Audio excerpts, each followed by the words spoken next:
as a symbol for the 3rd Armored Corps.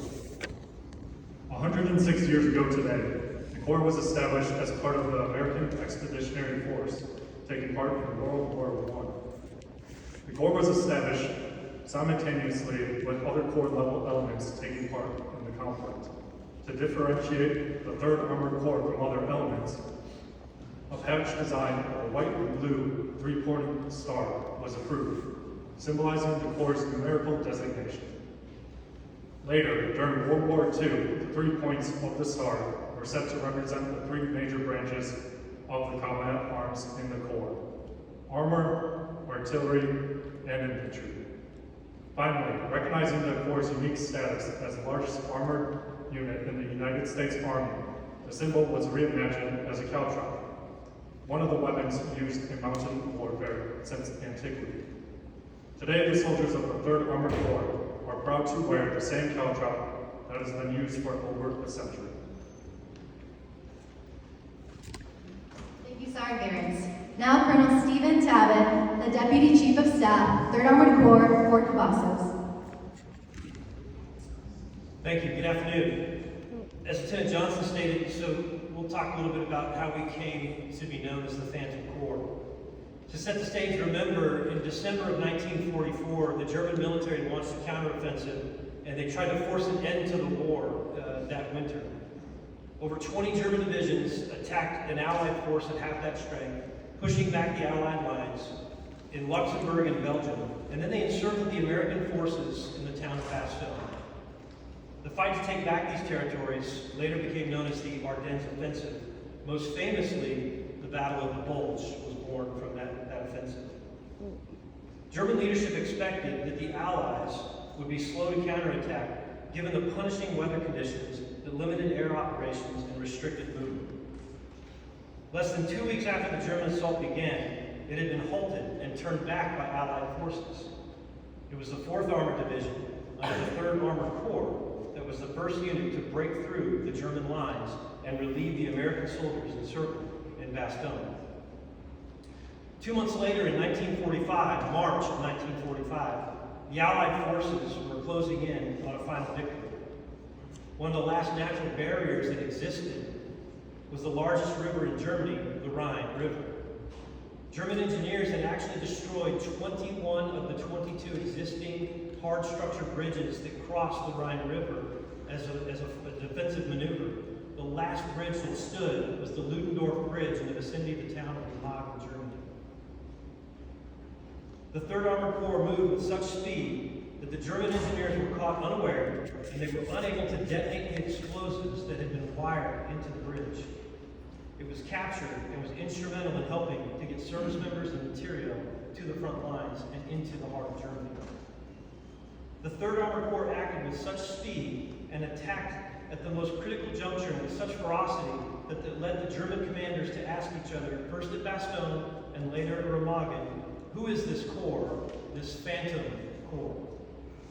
We bear the nickname today as a symbol of the courage and skill of the service members who came before us, and for the fear that they struck in the hearts of their adversaries. Thank you. Thank you, sir.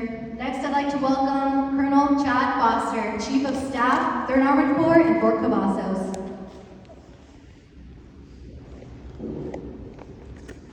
Good afternoon, Phantom Warriors. On behalf of Lieutenant General Bernabe and Command Sergeant Major McGuire, thank you for being here with us today. It's fitting that it's a dark, stormy day because it symbolizes what this Corps does. No matter the weather, no matter the conditions, we're there where our country calls. Thank you again for being here to celebrate the 106th birthday of the 3rd Armored Corps. And I'd like to thank the 1st Cavalry Division Band, as usual, for delivering a nice touch of class to any ceremony, but especially today. Let's give them a round of applause, please.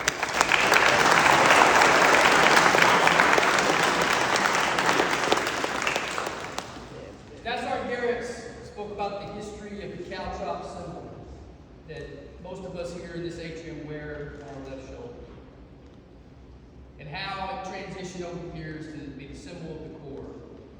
But it's also become a symbol of what this Corps delivers to the battlefield in support of our national defense. Mounted warfare, combined arms warfare, We move faster and we hit harder on the battlefield than anyone else. And when the American people need to win, they call upon the soldiers of the Third Army. They call upon you.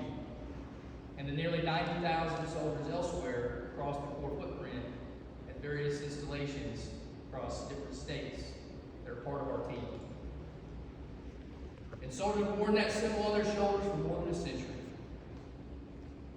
And then the Deputy Chief of Staff spoke about the nickname of Phantom Corps, which ironically wasn't officially part of our lineage. It was a nickname, but it wasn't officially associated with the lineage of the Corps until this week. And so I want to thank publicly Steve Tabbitt and the team of individuals from the staff who worked out with the Center for Military History to make that happen. We're going to talk a little about that here in just a moment, but that document, probably next to the cake, that's the official proclamation, not the original, because the original's on the way through the mail. It's a copy of the original, signed original that's going to be displayed here in the headquarters when it does arrive. But that is the official notification and documentation of our well-earned title of the Phantom Corps. So Steve, thank you.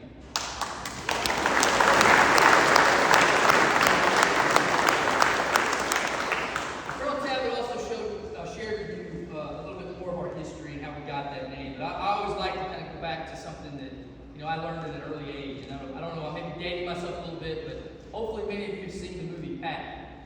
I think many of you have. Has anybody seen it? A lot of youngsters here like, yeah, whatever. Maybe not. Okay, but if you haven't, I highly recommend you go check it out. And if you have, you will know exactly what I'm talking about here. There's a point in that film where they're covering the German offensive has just started. It launched what we now know today famously as the Battle of the Bulge. And General Eisenhower's chief of staff is going around asking the subordinate commanders who are gathered in a location about what can you do to help? Because there have been breakthroughs across the Allied front, specifically surrounding the 101st Airborne in Bastogne. And as it goes through, the commanders all answer, they're in their own fights, they can't do certain things because they're heavily engaged elsewhere. But then it gets to General Patton, commander of the Third Army. And he answers abruptly in that way that we kind of expect from the actor George C. Scott playing the role of Patton. I can attack with 3 divisions in 48 hours. And there's a bit of skepticism that meets that claim. But then he explains why everyone should expect that to work. The soldiers on the ground. And those soldiers, those 3 divisions, the unit they're talking about in that movie is this Corps. It's the Third Army. So the next time you see that film, the next time you see anyone talking about the 101st at Bastogne and the valiant fight and the magnificent fight that they put up there, also remember who brought that to a close. Who brought the victory in that fight? It was you, your predecessors, the Third Army Corps that did that. Additionally, when fighting under the Third Army Corps liberated more than 100 towns and halted the German offensive, and then established that bridgehead at Remagen that opened the way to truly end the war in Europe. You probably all walked by the Remagen room 100 times during your time here. You probably walked by the Corps headquarters hallways upstairs where it has these depictions of maps on the wall. And I challenge you, the next time you pass either one of these markers in this headquarters, think about what's been described today. Because that is what those symbols equate to. And on this day, in 1918, the 3rd Corps, before they became known as the 3rd Armored Corps today, was activated in northeastern France. It was organized as part of the American Expeditionary Force fighting in World War I, and in less than 9 weeks from its formation, we saw our first combat. The Second Battle of Le Mans, one of the decisive battles of the war. That's where we earned our first campaign streamer that still adorns our colors today.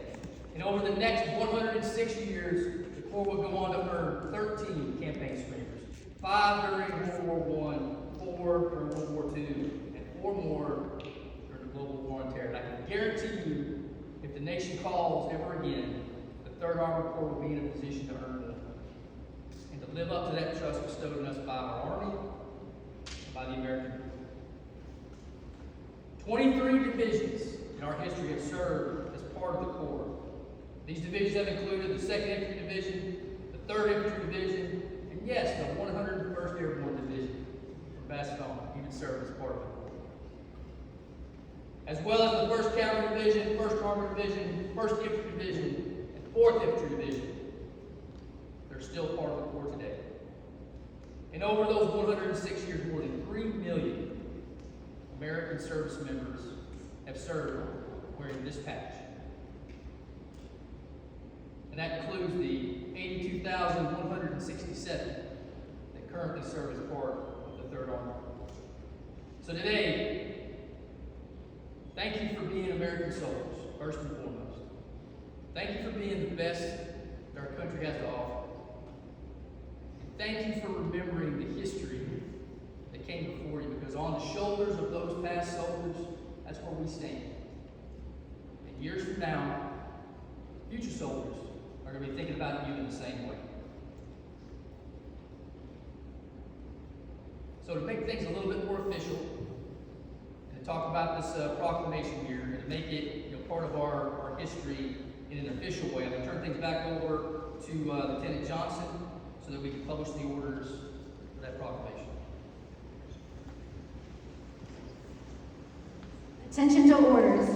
This is to certify that the Headquarters and Headquarters Battalion, 3rd Armored Corps, whose special designation has become traditional through its many years of loyal, faithful, and distinguished service, is herewith recognized as having earned the honor and right to the traditional designation Phantom Corps, given under my hand in the city of Washington this 10th day of May, 2024.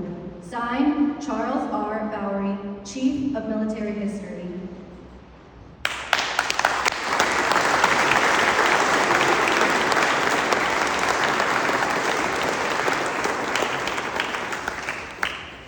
At this time, Colonel Foster will recognize the Corps' centralized hub chef who provided today's 2 birthday cakes. Let's please welcome Sergeant Reitzel.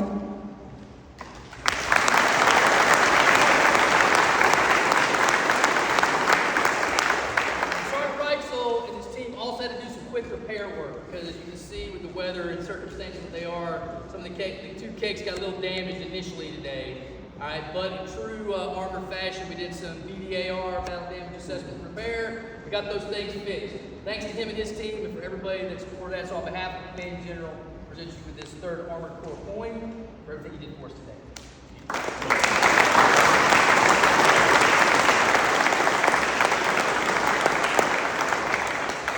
Thank you, Sergeant Reitzel. At this time, Colonel Foster will recognize the oldest and youngest soldiers of HHBN 3rd Armored Corps to assist with the cutting of the caltrop cake. We have Lieutenant Colonel McBride and PB2 Sharma. All right, so how old are you, Lieutenant Colonel McBride? 56. Woo! 56. How old are you? Good job. 18 years old. 18 Woo! years old. That's my soldier right there. There might be some older, younger people. There might be a warrant officer out there that's in the 70s or something. Okay, I get that. All right, we're talking about HHC here. Okay, all right. So we're going to take this in here and we're going to slam it. I'm going to cut it. Ready? All right, 3. Up and down. 1, 2, 3.